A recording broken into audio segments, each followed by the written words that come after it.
So hello दोस्तों, अस्सलाम वालेकुम। वेलकम बैक टू हलाल इन्वेस्टर। आज हम एक बहुत ही इंटरेस्टिंग टॉपिक पे बात करेंगे। शेयर मार्केट में फंडामेंटल एनालिसिस क्या होता है और टेक्निकल एनालिसिस क्या होता है। आपके हिसाब से कौन सी चीज़ ज़्यादा इम्पोर्टेंट है, कंपनी का एक्चुअल बिजनेस या फिर उसके chart price.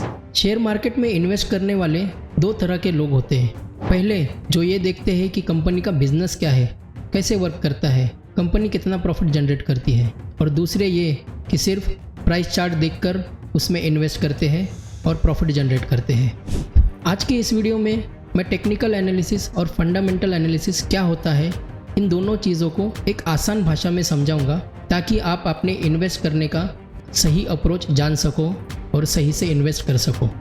So without wasting any time, let's start to our video. तो पहले बात करते हैं कि फंडामेंटल एनालिसिस क्या होता है। फंडामेंटल एनालिसिस का मतलब ये होता है कि आप किसी कंपनी में इन्वेस्ट करने से पहले उसका हेल्थ चेक करते हो। जैसे कि डॉक्टर चेक करता है कि पेशेंट का हेल्थ कैसी है, उसका ब्लड प्रेशर कैसा है, उसका शुगर लेवल कितना है, उसका वेट कितना है। उसी तरह से एक इन्वेस्टर कंपनी की हर एक बारीक चीज़ चेक करता है और फिर ही इन्वेस्ट करता है। जैसे कि कंपनी का प्रॉफिट कितना है, कंपनी का लॉस कितना है, क्या कंपनी कर्जे में है और कंपनी का फ्यूचर क्या है अपने बिजनेस पर्सपेक्टिव से। तो ये सब चीज़ें एक फंडामेंटल एनालिसिस में देखी जाती है। तो आइए फंडामेंटल एनालिसिस को एक आसान से एग्जाम्पल के थ्रू समझते हैं। सपोज करो आपके पास पैसे है और आपको किसी बिजनेस में इन्वेस्ट करना है, और उसी टाइम आपके एरिया में दो बेकरीज है जिसे हम बेकरी ए और बेकरी बी बोलेंगे। दोनों आपको अप्रोच करते हैं आपका पैसा उनके बेकरी में लगाने के लिए। आप दोनों की बेकरी विजिट करते हो, जहां आपको ये पता चलता है कि बेकरी ए है जिसके ब्रेड और बिस्किट का टेस्ट बहुत ही अच्छा है, वहां कस्टमर डेली आते हैं और वो डेली अच्छा खासा प्रॉफिट कमाता है। लेकिन उसे और एक बेकरी डालनी होती है जिसके लिए उसे पैसों की ज़रूरत होती है और वो इन्वेस्टर ढूंढता है। आप बेकरी बी को भी विजिट करते हो, जहां आप ये देखते हो कि बेकरी में उसके प्रोडक्ट का टेस्ट ठीक ठाक है, वहाँ कस्टमर्स की ज़्यादा भीड़ भी नहीं है और बेकरी बी के ओनर पे कुछ कर्जा भी है। तो आप मुझे ये बताइए, अगर आप इन्वेस्टर होते तो आप कौन सी बेकरी में इन्वेस्ट करते? यस, बेकरी ए में ही इन्वेस्ट करते।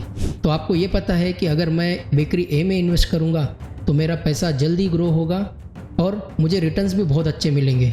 लेकिन अगर आप बेकरी बी में इन्वेस्ट करते हैं तो आपको रिटर्न्स कम मिलेंगे और या फिर आपका लॉस भी हो सकता है।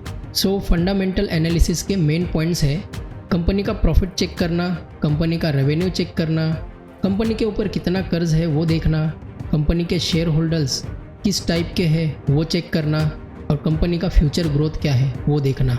ये सब चीज़ें देखकर ही आप इन्वेस्ट करते हैं ताकि आपको बहुत अच्छे से अच्छे रिटर्न मिले। और हाँ, आपका एनालिसिस अगर अच्छा हो तो डेफिनेटली आपको बहुत अच्छे रिटर्न्स मिलते हैं। इस चीज़ में नॉलेज और पेशेंस की बहुत ज़रूरत होती है। नॉलेज इसलिए कि कंपनी की हर एक बारीकी आपको देखनी होती है, और पेशेंस इसलिए कि लॉन्ग टर्म इन्वेस्ट करना होता है ताकि आपके रिटर्न बहुत अच्छे से जनरेट हो।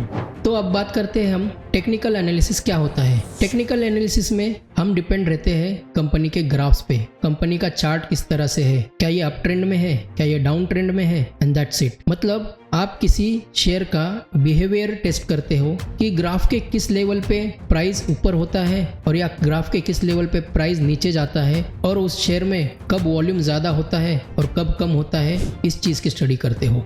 तो आइए टेक्निकल एनालिसिस को भी एक आसान से एग्जाम्पल के थ्रू समझते हैं। सपोज करो आप क्रिकेट देखते हो और विराट कोहली बैटिंग कर रहा है, तो आपको विराट कोहली के बैटिंग का एवरेज तो पता ही होगा। विराट कोहली किस तरह बैटिंग करता है आपको पता ही होगा, तो इसे हम एक फंडामेंटल एनालिसिस कहेंगे। लेकिन आपको जब पता चलता है कि विराट कोहली हमेशा लास्ट के 5 ओवर में बहुत एग्रेसिव हो जाता है और बहुत रन्स बनाने लगता है, और इसे हम कहेंगे टेक्निकल एनालिसिस।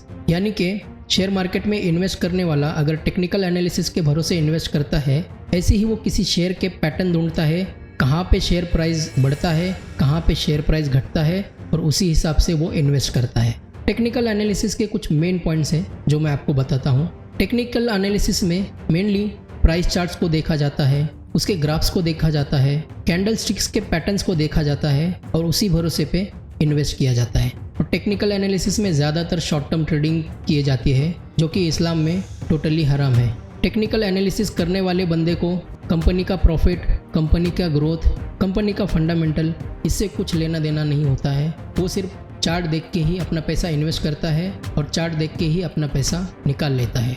और टेक्निकल एनालिसिस के भरोसे पे इन्वेस्ट करना बहुत रिस्की भी होता है। कंपनी के टेक्निकल और फंडामेंटल एनालिसिस को अगर एक सिंपल लाइन में डिस्क्राइब करूँ तो फंडामेंटल एनालिसिस का मतलब होता है कंपनी का हेल्थ चेक करना, और टेक्निकल एनालिसिस का मतलब होता है कंपनी के चार्ट्स को देख के उसके प्राइस का अनुमान लगाना। तो अब हम आते हैं हमारे आखिरी पॉइंट पे कि कौन सी चीज़ कब यूज़ करें, फंडामेंटल कब यूज़ करें या फिर टेक्निकल कब यूज़ करें। अगर आप लॉन्ग टर्म इन्वेस्ट करते हो और एक हलाल वे से इन्वेस्ट करना चाहते हो तो I would recommend you to go through each and every fundamental of each company and then only invest. और या फिर आप अगर शॉर्ट टर्म इन्वेस्टर हो या फिर स्विंग ट्रेडर हो तो आप टेक्निकल एनालिसिस पे जा सकते हो। दोस्तों, आई होप आपको फंडामेंटल एनालिसिस क्या होता है और टेक्निकल एनालिसिस क्या होता है आपको अच्छे से समझ में आया होगा। अगर किसी भी तरह का कन्फ्यूजन हो तो आप सीधा मुझे कमेंट बॉक्स में पूछ सकते हो। ऐसी ही अच्छी वीडियोस देखने के लिए इस चैनल को सब्सक्राइब ज़रूर कर सकते हो। और हाँ, आपका एक लाइक मेरा हौसला बढ़ाता है अगला वीडियो अच्छे से बनाने के लिए। तो कीप सपोर्टिंग गाइज। फिर मिलते हैं किसी अच्छे से वीडियो में, तब तक के लिए अल्लाह हाफिज़।